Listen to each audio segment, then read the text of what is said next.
اعوذ باللہ من الشیطان الرجیم بسم اللہ الرحمن الرحیم۔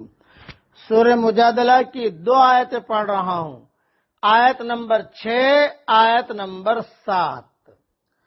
یوم یبعثهم اللہ جمیعا فینبئهم بما عملوا، جس دن اللہ تعالی ان سب کو اٹھائے گا اور ان کے کیے ہوئے کام ان کو بتائے گا۔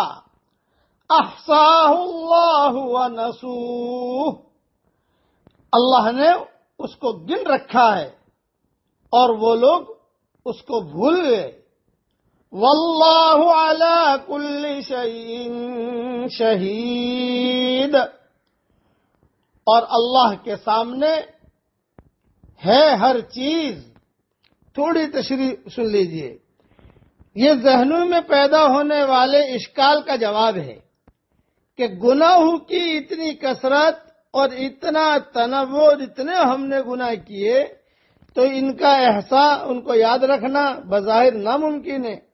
اللہ تعالیٰ نے فرمایا تمہارے لیے یقیناً ناممکن ہے کہ تم نے جتنے گناہ کیے ہیں انسانوں، پل پل گناہ کیے، تمہارے لیے یقیناً ناممکن ہے، بلکہ تمہیں تو خود اپنے کیے ہوئے سارے کام بھی یاد نہیں ہوں گے کہ تم نے تنہائی میں کیا گناہ کیے ہیں، زبان سے کیا نکالا ہے، کسی کا کتنا مال دبایا ہے، کہاں ہیرا پھیری کی ہے، کہاں کس کو تکلیف دی ہے، تم تو کر کے بھول گئے۔ لیکن اللہ کے لیے یہ کوئی مشکل نہیں، اس نے ایک ایک کا عمل محفوظ کیا ہوا ہے۔ یہ ہے مطلب واللہ علی کل شیء شہید کا، ہر چیز لکھی ہوئی ہے۔ آگے مزید تاکید میں فرماتے ہیں الم تر ان اللہ یعلم ما فی السماوات وما فی الارض، کیا آپ نے نہیں دیکھا کہ اللہ جانتا ہے جو کچھ آسمانوں میں ہے اور جو کچھ زمین میں ہے۔ ما يكون من نجوى 3 الا هو رابعهم، کوئی سرگوشی 3 آدمیوں کی نہیں ہوتی جس میں چوتھا اللہ نہ ہو۔ ولا 5 الا هو سادسهم، اور نہ 5 کی ہوتی ہے جس میں چھٹا وہ نہ ہو۔ ولا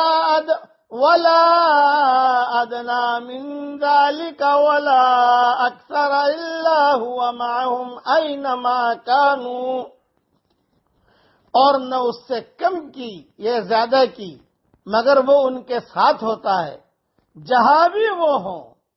ثم ينبئهم بما عملوا يوم القيامة، پھر وہ ان کو ان کے کیے سے آگاہ کرے گا قیامت کے دن۔ ان اللہ بکل شیء علیم، بے شک اللہ ہر بات کا علم رکھنے والا ہے۔ تھوڑی سی تشریح اس کی بھی سن لیجیے۔ خلوت میں ہو یا جلوت میں ہو، شہروں میں ہو یا جنگل صحراؤں میں ہو، آبادیوں میں ہو یا بے آبادیوں میں ہو، پہاڑوں میں ہو، بیابانوں میں ہو، سمندروں میں ہو، فضاؤں میں ہو، جہاں بھی وہ ہو اللہ تعالیٰ سے نہیں چھپ سکتے، چھپے نہیں رہ سکتے۔ یعنی ہر ایک کو اللہ جزا دے گا، نیک کو اس کی نیکیوں کی جزا اور بد کو اس کی بدیوں کی سزا۔ نیک کو اس کی نیکیوں کی جزا ملے گی اور برے آدمیوں کو اس کے بدیوں کی سزا ملے گی۔ اللہ تعالی ہم سب کو یہ استحضار نصیب فرمائے، آمین۔ وآخر دعوانا ان الحمد للہ رب العالمین۔